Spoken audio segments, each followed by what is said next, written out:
VGK needs to set the tone defensively and have more net front presence if the Golden Knights want to maintain home ice advantage, as we're set for game number 2 on Saturday of the series against Edmonton. Straight ahead, we talk about adjustments for each team.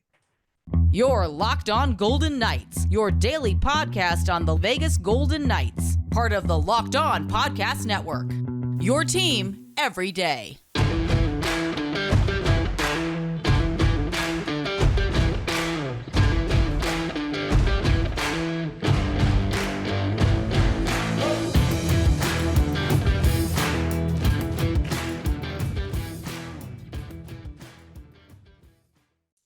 Hi again, everyone. Tony Cardasco and Chris Golick. Happy Cinco de Mayo, my man, Chris. Of course, you could find us on Twitter at LockedOnVGK, at Tony Dasco, at TDChrisG. And don't forget, you could find us as well on YouTube, Locked On Golden Knights, where you should please subscribe there. And thanks for making us your first listen each and every day. We appreciate that. You could find our podcast wherever you get your podcast. So, Chris, we want to kick off today's episode with game number 2 adjustments and some of the things that we might see. For VGK, you know, the Golden Knights, they have that momentum going. They've now won 5 straight games. The Golden Knights had the upper hand in 5-on-5 in the first game. Boy, did they ever. And we know one thing, they just cannot go to the penalty box. For the most part, Bruce Cassidy liked his defense. He really did in Wednesday's 6-4 win. And Cassidy feels that his team can play up and down the ice and in the transition game. But Cassidy made it very clear yesterday that he wants to see more net front presence. And we saw, you know, you talk about greasy goals. Ivan Barbashev had a couple in particular where he got in front of the net. And how does this continue for the VGK? I think that that's going to be a major key. Bruce Cassidy's a Pearl Jam fan, so we'll start this way. The longest song in the Pearl Jam, the longest titled song in the Pearl Jam catalog is Elderly Woman Behind the Counter in a Small Town. There's a line in that song, I've changed by not changing at all. There you go.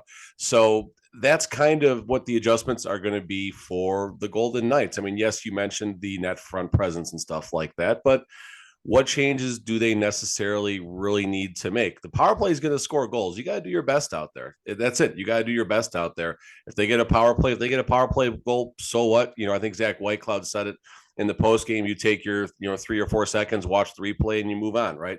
Edmonton's going to score goals, and if you can stop them on the power play, cool. All the better to you. But I don't think they're going to make any major over-the-top adjustments. Cassidy himself said they haven't seen, the Oilers being they haven't seen necessarily the same forecheck that the Golden Knights offer when they played against the Kings last series, and they're going to do the same thing. And it's not, he basically said that's the game plan. That's the game plan. We're not going to change anything, and as long as we execute it, it really doesn't matter.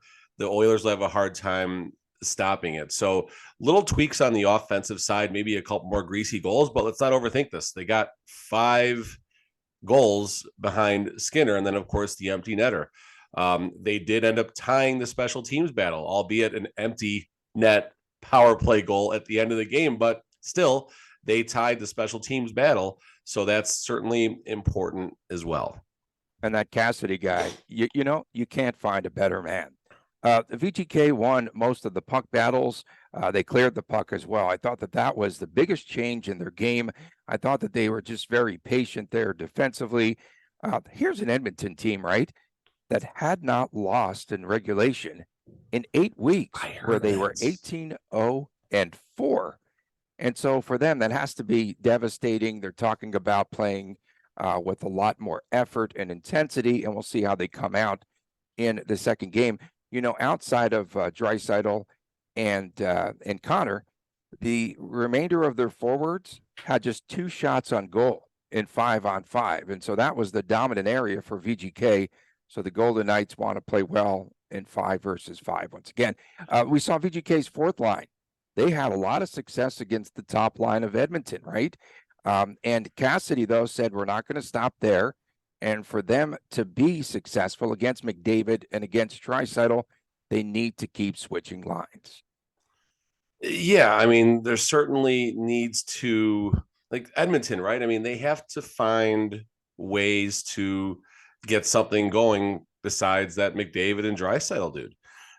They're not going to win a series. They're pretty good players, but they are not going to win a series. And we just wish the Edmonton Oilers would mind their manners, or mind your manners. We're going to keep the Pearl Jam titles going now, Tony. We're going to keep doing this all show now. So we hope they mind their manners and maybe go a little bit easier on Mark Stone, but I don't think that's going to be the case. So maybe the Golden Knights can draw some blood, another Pearl Jam song.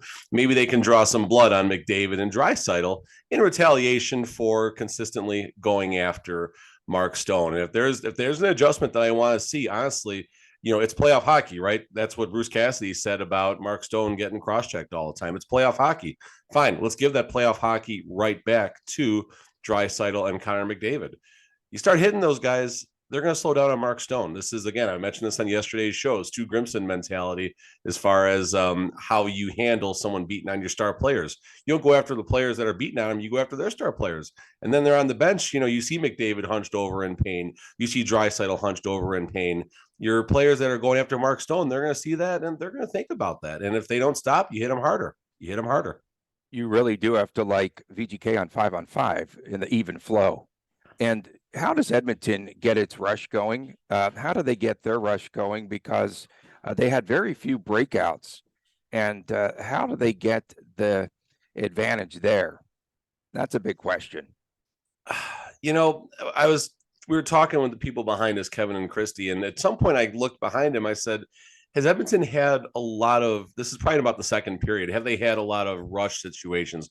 No, there's not a Pearl Jam song called Rush. I just said rush situations. And they said there was a couple, but it didn't seem like Edmonton was getting a whole lot from, the defensive system that Cassidy has as far as limiting the odd man rushes through the neutral zone seems to work. And then taking that a step farther, when McDavid is all by himself ahead of his forwards doing what he does, you can collapse on him. And listen, it still takes 4 people to collapse him, and you still might not stop him. Let's be completely clear. McDavid is that good. I still remember in the third period, he got through all 4 players doing whatever it is that he does, and he got a dynamite shot on Brossoit that Brossoit thankfully was able to save to keep. I think it would have been a tie game if McDavid would have found the back of the net on that goal. So, the defensive system seems to work. Yes, we gave up 4 goals, 2 of them on the power play. And, 2 of them because Draisaitl just had an all-world game. And just tip your cap to the 4th star of the game, Tony. Yeah, and if you're VGK, just breathe. Okay, that's a Pearl Jam song. The line is just breathe. Pretty the song much. Is breathe. Yes. Okay. Yes. So we heard Vander Kane say yesterday, the key to winning games at the Fortress is to score first. That's been his history there at the Fortress, but of course they need to stop the quick response. The Oilers played that 11-7 configuration, and so with Matthias Janmark now out, who is knocked silly up against the boards, he just fell awkwardly after a Carrier hit, but then he lost an edge and what have you. Was off. Yeah, there was nothing there as far as no, there was nothing dirty. It was unfortunate. Yeah, it was just unfortunate, but do they change things there? And do we see Soup Campbell in that? I would make a quick change there because Campbell actually helped. He helped out the Oilers in the series in Los Angeles. He played the one game. I think he gave up 1 goal, and it was a really good change for Edmonton, and he's got more experience. Let's face it. I think the first question we have to ask is, you look at the goals that were scored, and I don't feel like VGK got bad goals in this game. Like, I don't feel like there was, going back and watching all 5 of the VGK goals, like, is there one goal where, of course the goalie wants them all back, but was there one goal in that game where you're like, ooh, that was a little, like, maybe Stevenson's goal kind of snuck through on the one-timer, because he made the save, he got the puck, and then it kind of just, trickled in behind. So maybe that one, but honestly, I don't think any of the goals were that Bush Leaguer, Pearl Jam song, Bush Leaguer. Anyway, see, this is fun here. We're having fun here. And VGK really does need to win this for future days. They really do. And Matthias Ekholm said that it was their B or C game. I didn't know what we were going to do today. But just 27 shots on goal for this Edmonton team to be successful. They've got to be in the mid 30 shots on goal to maybe as many as 40, I believe, in this game. And they do need to get McDavid going in this contest because he just had 2 assists and he really did not play. He just had 2 assists. No big deal. He just had 2 assists. Terrible game. He needs a grade A performance, let's say. And sure, to keep up with Draisaitl, I guess. But I mean, listen, McDavid will be heard from this series. McDavid will not be shut out in goals this series. McDavid will not, he'll probably have a multiple games somewhere in this series, in the future days of the series, Tony. There you go. I'm just looking at Pearl Jam songs, trying to find something to throw in right now. I'm so distracted. This is actually kind of fun. But yeah, McDavid's going to do his thing. And, again, McDavid and Draisaitl, fine. This goes back to Cassidy's comment, the way he pretty much started the press conference post game on Wednesday night. So weird with these games. So weird. On Wednesday night, yes. And he basically said those two had a good game. We had a good team game. It was a very quiet moment of throwing shade. I don't think there's a Pearl Jam song called Shade, but of a moment throwing shade at, the Oilers and saying, hey, listen, you got 2 good players, but we got a team. And it's like Jordan and Pippen before there was, a team around them, and kind of the same type of mindset, because the Bulls for a long time with Jordan and Pippen were still, trying to figure things out. And maybe that's just where things are in Edmonton, is they're trying to put a team around those 2 phenomenal talents, but their defense struggles, their goaltending struggles. Tony, it's game 2. You're already suggesting a goalie change. And I did see some other people suggesting that maybe Skinner will be the fixer. Maybe he'll be the fixer already in game 2. Like, you're talking about a goalie change. That's not a good thing in game 2. It's not a good spot. Now that Cassidy brings attention on Thursday after evaluating the film to all of those cross checks to the back of Mark Stone, does VGK get some calls, do you feel? I think he did that to try to get the word out there for the officiating crew. Oh, no, I'm 100% with you on that. Yeah, it's playoff hockey, but they got to quit that. I mean, I know, like, you hear people, like, I think if I'm not mistaken, either the coaches or the GMs are able to meet with, like, whoever the supervisor of officials is, who's in town, basically. And I think they're able to have these conversations, and, you're working them, right? Everything you say is with a purpose. And if you're talking to this person, you hope that that person goes back to the referees, in whatever type of meeting or discussions they have. And, they hear the concerns from both sides. And I think it's a good thing that they can have those types of conversations. And then obviously during the game, that's where Mark Stone, of course, our captain, and anyone else wearing a letter is going to be working the refs all game long. And eventually you do hear it. I mean, I haven't reffed hockey in a while, been too busy, but, it's not very different where, between whistles, someone says, and if they do it in the right manner, like if they come in just yelling at you and scream and you just ignore them and, say a couple explicit, bad words under your breath and they go away, versus if someone says, hey, just keep an eye on this, and they're cool about it, you look and it gets in your mind. And, kind of the same type of thing here. And it would be nice if Mark Stone, I don't know if Mark Stone drew a single penalty in that game. And I mean, he got mobbed after the goal that he scored. And listen, I'm not sitting here crying that Mark Stone's getting beat up and we're not getting any calls or anything like that. That's not the point of this conversation. I definitely don't want, if we have the Edmonton Journal watching this right now, we're not complaining about the refs by any means, but we're simply asking that the Golden Knights maybe take some liberties, and hopefully they don't get any penalties for it. I know the rules seem to be a little different for McDavid at times, based on that Nick Hague interference penalty in game 1. But, let's test those limits. Let's test those limits a little bit. Let's see what the refs are going to let go. If Mark Stone gets cross-check McDavid twice. If Stone gets mugged, go mug McDavid, plain and simple. If the refs are going to let it go, then settle it yourselves. Okay, does VGK win game number 2, or does Edmonton stay alive? I had to get the Alive. Okay, another Pearl Jam Oh, song. God dang, I wasn't Come even on, ready man. for that. Game Jeez. number 2 predictions are coming up next, as well as your locks. Okay, we're not doing tonight. it now. Good. Okay. And don't forget, it's WTF. What the Friday? Oh my gosh, this is going to be an extravaganza that you don't want to miss. Stay with us. There's a Pearl Jam song called WMA, by the way, so it's pretty close. More after this on Locked On Golden Knights. For a championship team, it's all about making sure that every player is a perfect fit. And it's the same when it comes to your vehicle. Every part needs to fit just right. So the next time you need parts and accessories, you should head to eBay Motors. With eBay Guaranteed Fit, you can make sure that every part that you need fits just right, just like the 2 hosts of this show. And of course, you just add your ride to my garage, and you can look for the green check, and you will know that you have the right fit or your money back. Because just like in sports, confidence is the name of the game when you shop at eBay Motors. And with over 122 million parts to choose from, you'll be back in the game in no time flat. After all, it's easy to bring home a win with the right parts when they're guaranteed. Get the right parts, the right fit, and the right prices on ebaymotors.com. ebaymotors.com. Let's ride.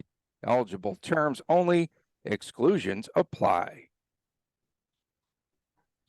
Welcome back to Locked On Golden Knights. Tony Cardasco and Chris Golick from Las Vegas. Don't forget WTF with the Friday coming up in our next segment. Thanks for making us your first listen each and every day.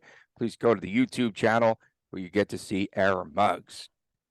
So it's that time. It's time for predictions. But beforehand, we had that extra day, yesterday because, oh my goodness, the Edmonton fans that flew here, some of them said they have to pay up to $4,000 more to stay in Vegas because the flights are double or triple the amount because they changed the game from a Friday to a Saturday. NHL, WTF. Oh, that's next segment.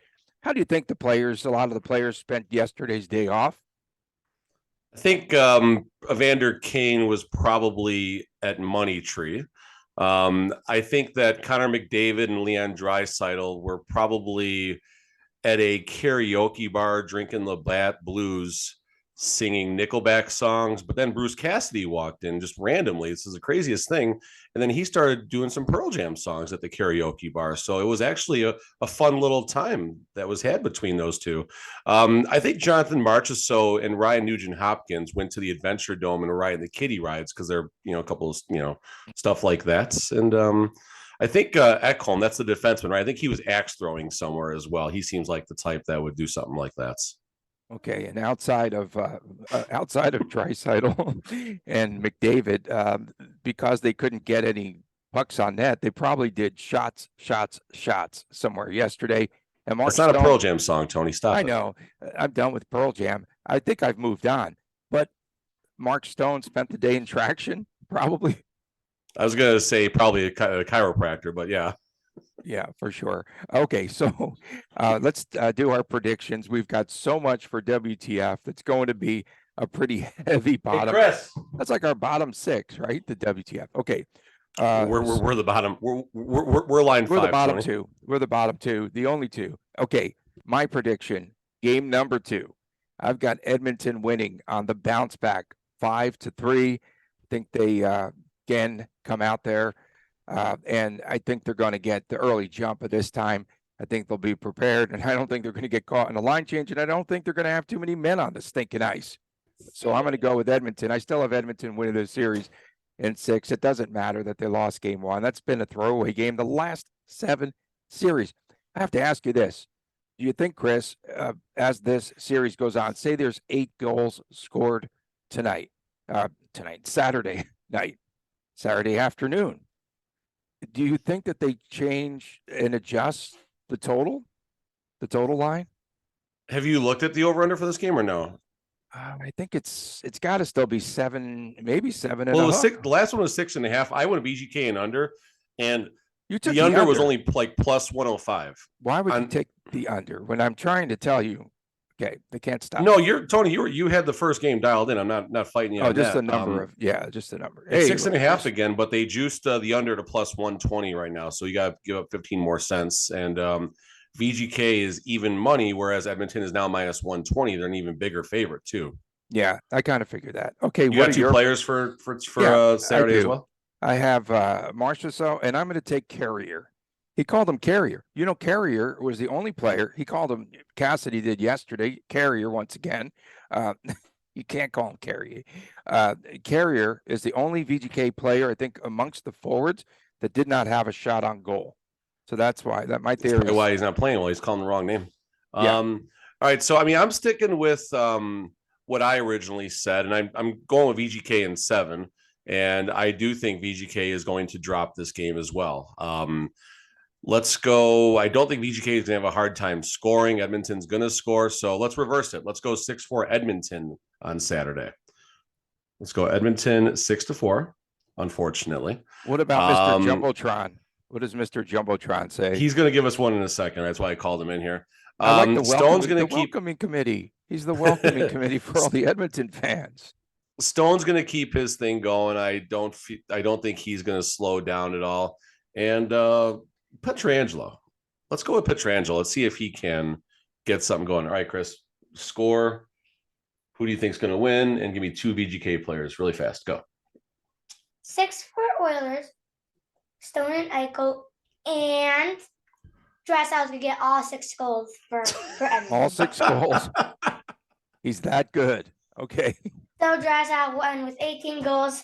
Little Chris. 18 goals in this playoff. He'll have 18 goals in the playoffs too. He knows he has 11 goals already. So that's 17. Chris, stay in school. But yeah. Okay. Yeah. He needs vacation, man. He's a little sleepy-eyed. It's almost summer. He might have stayed home on Wednesday and still went to the Golden Knights game, but don't tell his teacher that. Okay. We won't. I have I have over under. Man, what a narc. I have over under power play goals 1.5 for Edmonton. I have that should be a line. That should be a betting line. Kane will be in a fight. There's going to be it's going to get dirty. Somebody's going to take exception to that very first cross check, and away we go. I think this. Let's go. Good. Let's go. The team needs that. The team needs that. Coming up next, of course, it is that time of the week again. It is WTF, the Cinco de Mayo version. What the Friday that comes your way next, right after this on Locked On Golden Knights. Welcome back to Locked On Golden Knights. Tony Cardasco and Chris Golick from Las Vegas. We appreciate you making us your first listen each and every day. Please go to the YouTube channel, you narc. Go to the YouTube channel and make sure that you subscribe. So, Chris Golick, I want to start off our WTF with a comment aimed at you, and they directly mentioned your name, and they called you on a podcast, the Imbecile of the Week. So, you might not realize this, but I do have bowling roots. I do. So when I was the PR director at the old Showboat Hotel Casino with 106 lanes, do you know what I had to do often on ABC? The check presentation, the big check, the oversized check to the winner. Wow. So I got to see all the cats there. So you got no FaceTime because that check will cover like half of your body, if not more. And I was much thinner too. Yeah, but so Earl Anthony, and there was another bowler. I think his name was Johnny Petraglia from New York. Yeah. So Junior's doing a podcast, his son, right? Okay. Take it from You set there. me up now. Am I good? Okay. Yeah. I thought you were still going. I'm never sure up. sometimes. Okay. So my buddy, first of all, Chris Condos, he's listening just randomly to a bowling podcast. Yes, there's bowling podcasts out there, folks. Don't hate us. 29 followers on Twitter. They're up to 16 since we retweeted it. It's called the Straight Up 5 podcast, hosted by Johnny Petraglio Jr. And they have a segment called Imbecile of the Week. And my buddy's driving, all of a sudden it's time for Imbecile of the Week. It's Chris Golick. And I can picture my buddy Condos just spitting out his Starbucks refresher at the time. I was going to say he's a drinks. Jaeger guy. I would imagine he's a Jägermeister guy. Me, Condos? Yeah. No, Condos is not Jaeger. No, Okay. Definitely passion. Starbucks refreshers all day. So I'm the Imbecile of the Week. Here's why I was the Imbecile of the Week. The USBC Bowling Nationals, where I was last weekend when I was in Reno recording the show, they charge $14 for a beer. So I said, I forgot the comment, but basically I blasted them like, why are they charging $14 for a beer when most league bowlers are used to spending between $10 and $15 for a friggin' pitcher. So someone responds to me and says, how do you even know how tall the beer is when you make that comment? I said, that's a fair comment. Let's assume it's a tall boy. They're still ripping off the bowlers. And that was the gist of the conversation, right? So now this podcast picks this up and the host is blasting me for not knowing the size before I start ripping on the USBC. Okay, that's fair, fine, whatever. But then the two other people on the show, they start doing the math. It's a tall boy. Here's what you're paying per ounce. And yes, the USBC is ripping the bowlers off. So this clown's calling me the imbecile of the week, when if he would have taken a couple of seconds and done some math, he would have realized that he's the imbecile of the month because dude can't do math. So WTF, the Straight Up 5 podcast for name me the imbecile of the week, and a backup WTF to the USBC or the National Bowling Stadium in Reno for ripping off league bowlers and charging $14 a beer just because they can. Okay. WTF. So, of course, we did talk about the NHL doing things dirty by changing Friday's game to Saturday.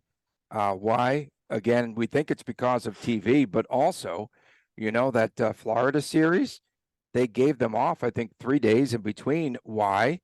Because the owner, Vincent Viola, has a horse named Forte that is running for the Roses in the Derby. So he did not want a game scheduled. This has to change National Hockey League. It's just awful. Like, okay, my daughter's getting married on that day. Okay, you know what? Let's inconvenience hundreds of other fans that are traveling to a city. Not to mention the folks that are here that have the biddy ball on Saturday or whatever else they got to do with their kids, where they can't go. They can't attend the game on Saturday. So WTF to the NHL and to the stinking owners and to everyone else who was responsible, and to TV, everyone responsible for changing this game. So I got a WTF on top of a WTF for that same subject. One, obviously, same reasons for changing the schedule. And you mentioned some Oilers fans. This cost them 3 or 4 or 5 stacks. They said $4,000. It's thousands of dollars. Okay, thousands of hotel dollars. room rates from Friday to Saturday go up enormously. Stupid. Exactly. And the strip. Caesars and MGM is going to step up and be like, oh man, you got screwed. Let's see if we can get you a casino rate. No, they're gonna stick it to you, and that's what. Have you seen casino rates lately? Well, you got the casino rate, and they're still going to hit you for the resort fee, which is garbage too. It's another. No, the casino rates are like probably quadruple of what we used to pay for casino. Exactly. No, the casino rates used to be like a third or a quarter of what the public pays, which is good. All right, so here's my situation now with this, and maybe I can get a layup from maybe a little help from someone here. So the Golden Knights, unfortunately, that game did get rescheduled from Friday to Saturday. My son did not have a hockey game tonight, but he has to play a hockey game tomorrow at 6:00. So unfortunately, we are unable to go to the game now. So I sold my 4 season tickets for the game, and I made a couple of bucks, not huge, but I did a little bit better than what they were worth, and I paid for the right to do that. So I have no problem admitting that or saying that. But here's the kicker now. Lifeguard, where my son plays hockey, they canceled his game on Saturday because there's a travel hockey tournament that apparently no one even friggin' knew about. Poor planning. Until a couple days ago. So I got notification yesterday afternoon after I already sold my my blank tickets. Stinkity. Yeah. Stinkity is a good word there. So like I'm in the market, folks. I'm in the market for 2 tickets for Saturday, trying not to get crushed. If someone wants to hit me up in a DM or something like that, let me know. I thought Disturbed was playing at Lifeguard Arena. No. Okay. That's a can. Okay. So we do have, of course, the news yesterday. Golden Knights announcing their new broadcast partner. It is Scripps Sports and Free TV, and we're going to have an opportunity. That's one of the affiliates of Channel 13 here locally, the ABC station. Okay. But they are going to put it on Channel 34, which are going to rebrand as a sports and entertainment station.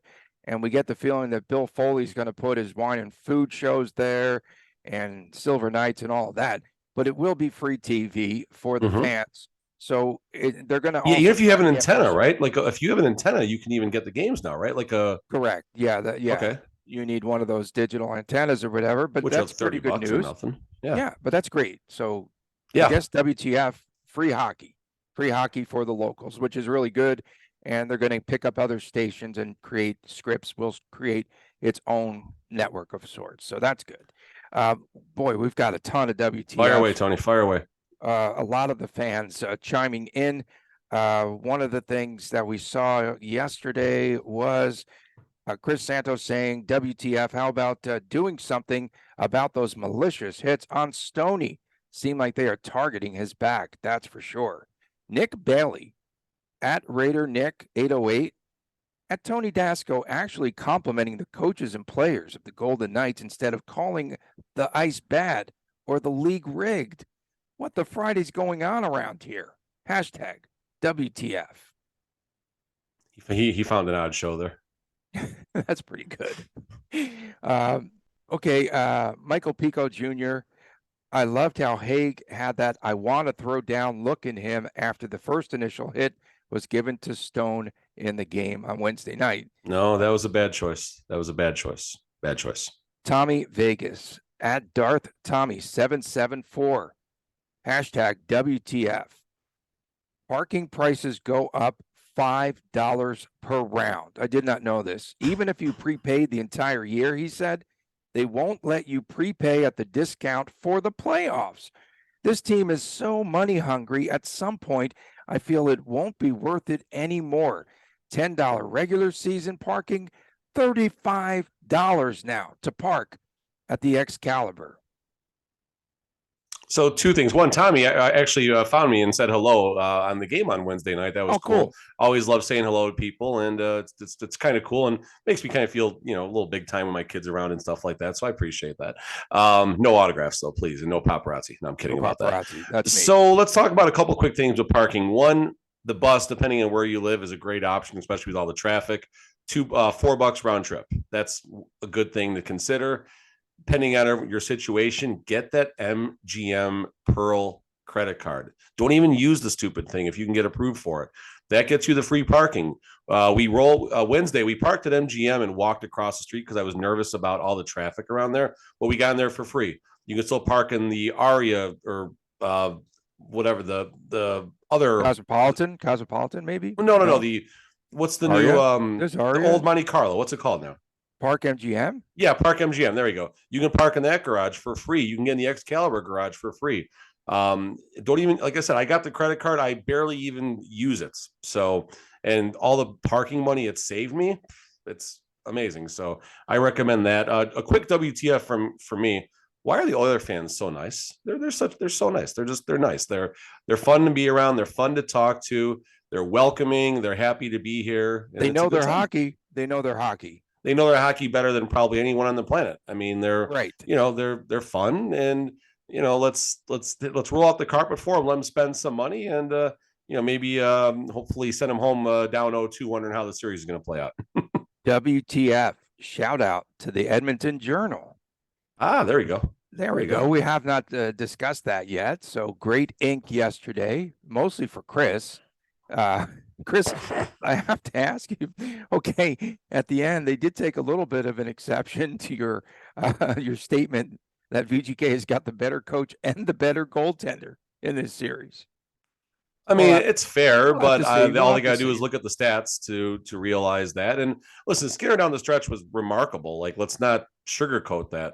But as far as from an overall perspective, no one's going to trust Skinner until Skinner shows us he is a playoff goalie. And not that Brossoit at the time, before the playoffs started, before this round started, we necessarily thought he was in that spot. But I look at Brossoit and his synergy with the defense and all of that in one when I make that statement. So as a result of our defense, yes, Brossoit is the better goalie of the series. If you're going to compare him to Skinner, definitely him to Campbell. And then obviously coach versus coach, that's not an argument. I mean, we dug a little deeper into Woodcroft yesterday, and he's got a great path, but is he the one to take this team to a Stanley Cup final? I don't know if the answer is yes. And I mean, hopefully we're going to send him home packing. Hopefully.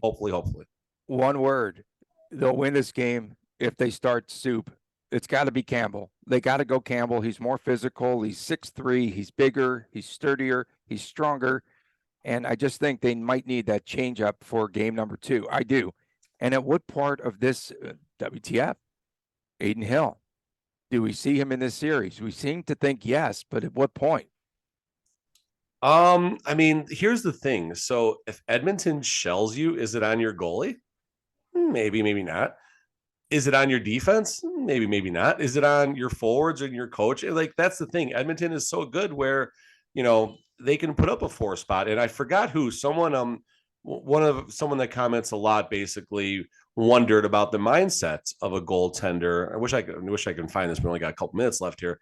They wondered about the mindset of a goalie, basically knowing they're going into a game where they're going to have a hard time.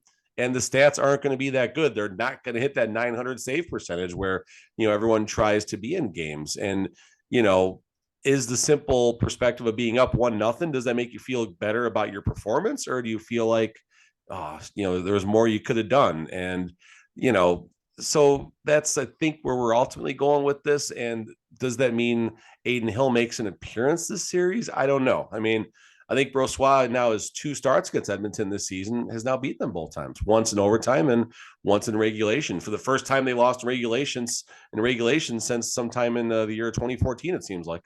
Again, thanks again to the Edmonton Journal for that ink and for listening that to was the cool. podcast. That was really Cool. awesome. We're bigger in Edmonton than we are here in Vegas. So some of the Edmonton fans might recognize you at the next game if you get tickets. Cool. Tammy Pierce, WTF. We need an enforcer for Stone. We need to protect him if we're going to play him. And I said, WTF, I don't think Stone will last this entire series if that continues. I don't. I just think it's fair. His back is going to cave in, and I just don't think he's going to be able to take all that. Don't agree on the enforcer. Agree with you on Stone not making it if they can't slow it down. Real fast. Tim Hansford, that game was a maize sauce. Loved it. VGK looking good after game 1 with an outstanding performance.